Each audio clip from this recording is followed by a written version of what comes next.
News 24 पर एक बार फिर से आपका स्वागत है। तो 3 नॉर्थ ईस्ट के राज्यों के चुनावी नतीजे अब लगभग आ चुके हैं और इन्हीं पर बातचीत करने के लिए मेरे साथ जुड़ गए हैं किरेन रिजिजू, जो कि केंद्र की सरकार में कानून मंत्री भी हैं और नॉर्थ ईस्ट में बीजेपी का एक प्रमुख चेहरा भी हैं।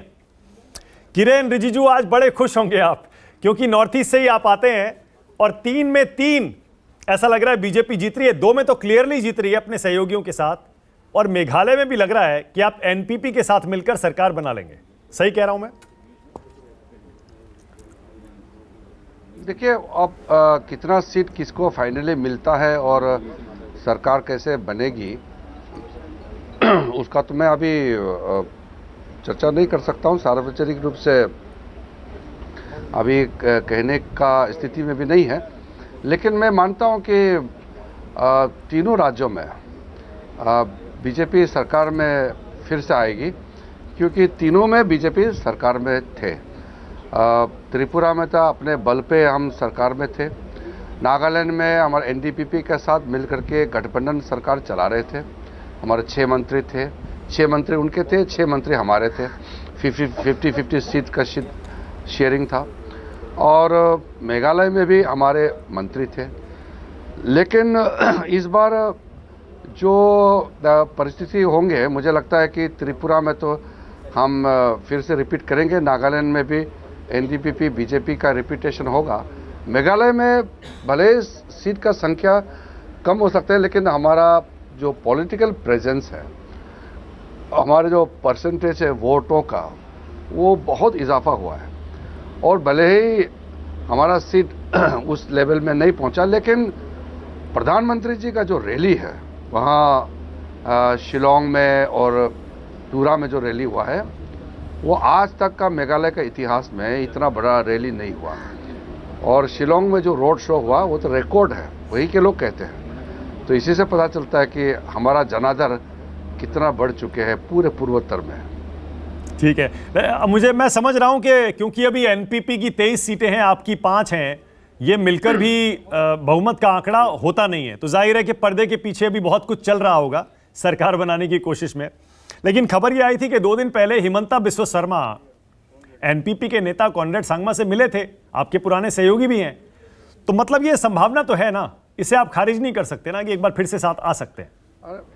जैसे मैंने आपको जैसे बताया, पिछली सरकार में कॉनरेड सांगमा को मुख्यमंत्री बनाया और उसमें यूडीपी पार्टी थे, एचएसपीडीपी थे, बीजेपी थे, वो तो मिलकर के ही सरकार चला रहे थे। और मेघालय में पिछले 40 साल में तो कोई एक पार्टी सरकार नहीं चलाते हैं, वो गठबंधन में ही चलते हैं। और परिस्थिति ऐसा है, व्यवस्था ऐसा है। तो पिछली सरकार में हम एक थे, इस बार चुनाव में हम अलग अलग लड़े।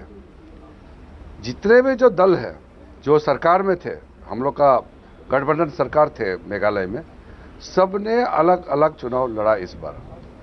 अब जैसे नतीजा आते हैं, अगर किसी को बहुमत नहीं मिलता तो फिर बातचीत होगा। तो मैंने जैसे कहा कि सार्वजनिक रूप से मैं इसका यहाँ उल्लेख तो नहीं कर सकता हूँ, लेकिन ठीक है, परिस्थिति वैसे है।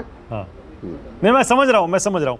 अच्छा, कांग्रेस के प्रवक्ता जितने भी आ रहे हैं सुबह से हमारे चैनल पर, वो ये कह रहे हैं ये तो नॉर्थ ईस्ट के छोटे छोटे राज्य हैं, इनके नतीजों का लोकसभा चुनाव से कोई लेना देना नहीं है, कोई असर नहीं पड़ने वाला 24 के चुनाव पर, और इससे यह भी पता नहीं चलता है कि देश में मूड कैसा है।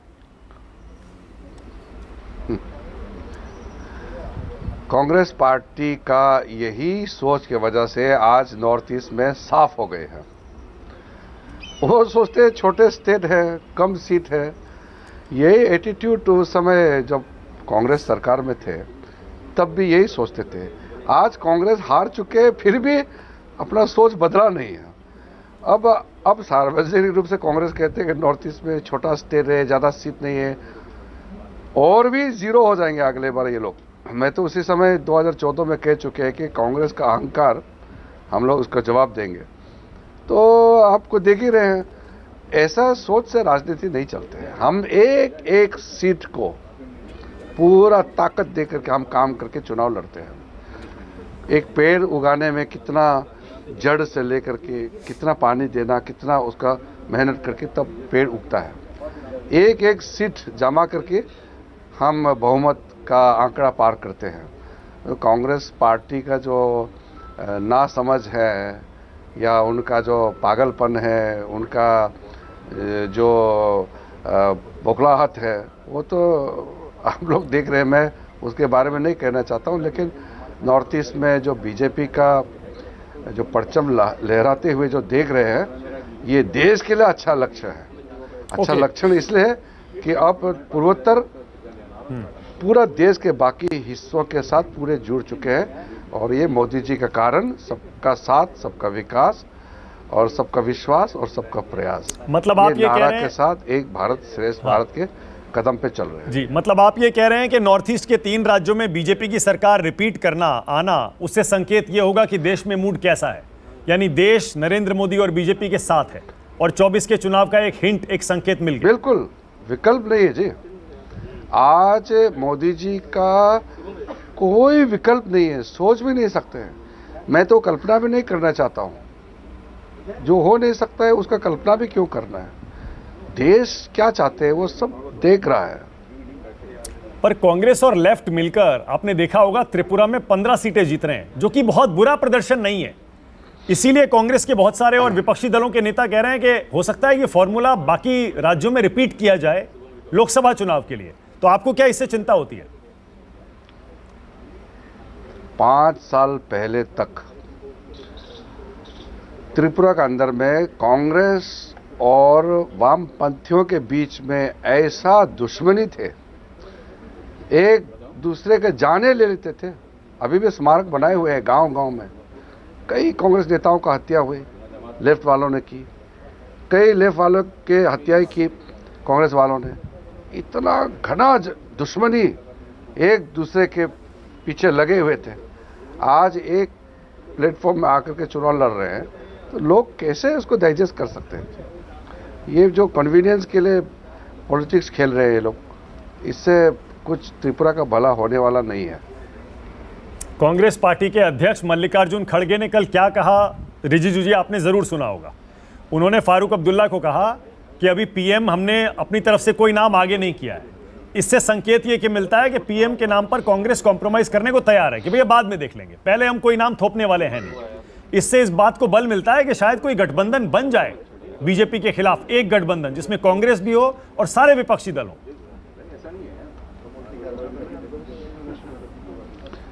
अगर कांग्रेस के अध्यक्ष मल्लिकार्जुन खड़गे जी ने कहा है या कांग्रेस के और अन्य दलों ने कहा है कि एकजुट आना चाहिए, लेकिन किस लिए भाई? एकजुट देश के लिए आएंगे तो ठीक है, स्वागत है। एकजुट होकर के मोदी जी को हराने के लिए कोई एक्सेप्ट नहीं करेगा। भाई अच्छा काम के लिए एकजुट हो ना। देश को आगे जो ले जा रहे हैं उसको हराने के लिए एकजुट होगा तो आपको देश के लोग सजा देगा। और फिर ऐसा नहीं होता है। देश के लिए अच्छा काम करने के लिए एकजुट होते हैं तो फिर मान्यता होता है। अदरवाइज मोदी जी को हराने के लिए एकजुट होगा तो मोदी जी के पीछे पूरा देश खड़ा हो जाएगा।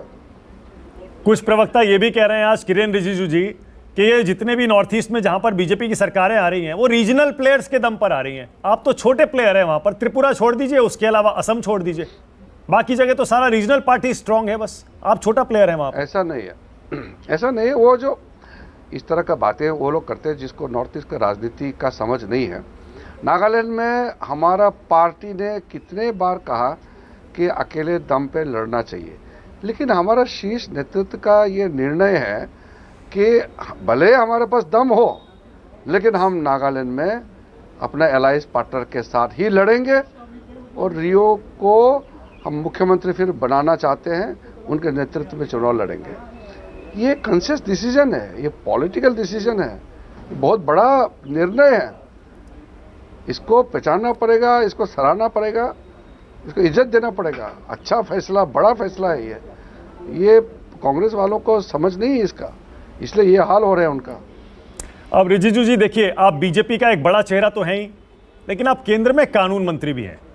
आज सुप्रीम कोर्ट के 2 बड़े फैसले आए हैं, मैं चाहता हूं उस पर भी अगर आपकी कोई राय हो, आप देना चाहें कानून मंत्री की हैसियत से, तो प्लीज आप जरूर दीजिए। इलेक्शन कमीशन के मसले पर सुप्रीम कोर्ट ने जो कहा उस पर कोई राय है क्या? हम तो भारतीय कोर्ट्स को, जुडिशरी को मजबूत बनाना चाहते हैं। वो तो कांग्रेस पार्टी के लोग अनाप शनाप बातें करते हैं। मैं अभी सुप्रीम कोर्ट के निर्णय को लेकर के कोई टिप्पणी नहीं देना चाहता हूँ। ओके, राजनीति पे वापस आते हैं फिर। 2024 के इलेक्शन के लिए राजनीति हो गया 2024 के इलेक्शन के लिए क्या आपको कोई टारगेट जहन में है? पिछली बार 303 था, इस बार नहीं। 2024 में मोदी जी के नेतृत्व में हम रिकॉर्ड सीट कैसे जीते हैं, लोगों का विश्वास को और प्राप्त करने के लिए और ज़्यादा काम कैसे करना है, इसी में हमारा। और नॉर्थ ईस्ट की 25 में से कितनी सीटें आप जीतने की उम्मीद कर रहे हैं? आगे ले जाएंगे और उसमें 4-5 सीट ऐसा है जिसमें थोड़ा मुश्किल हो सकते हैं, वहाँ सोशल कंपोजिशन ऐसा हो सकते हैं। अदरवाइज तो हम रिकॉर्ड नंबर अगले चुनाव में पूर्वोत्तर भारत से हम बीजेपी को सीट देने वाले हैं। बहुत धन्यवाद, thank you so much. Kiren Rijiju, केंद्रीय कानून मंत्री, न्यूज़ 24 से बातचीत कर रहे थे। कह रहे थे कि 2024 के चुनाव में नॉर्थ ईस्ट से भी हम रिकॉर्ड सीटें जीतेंगे। नमस्कार, मैं हूं मानक गुप्ता। अगर आपको हमारा ये वीडियो पसंद आया हो तो इसे लाइक और शेयर जरूर करें, और हां, हमें सब्सक्राइब और फॉलो करना ना भूलें ताकि आप देश और दुनिया की कोई खबर मिस ना करें। तो जुड़े रहिए हमारे साथ और देखते रहिए न्यूज़ 24।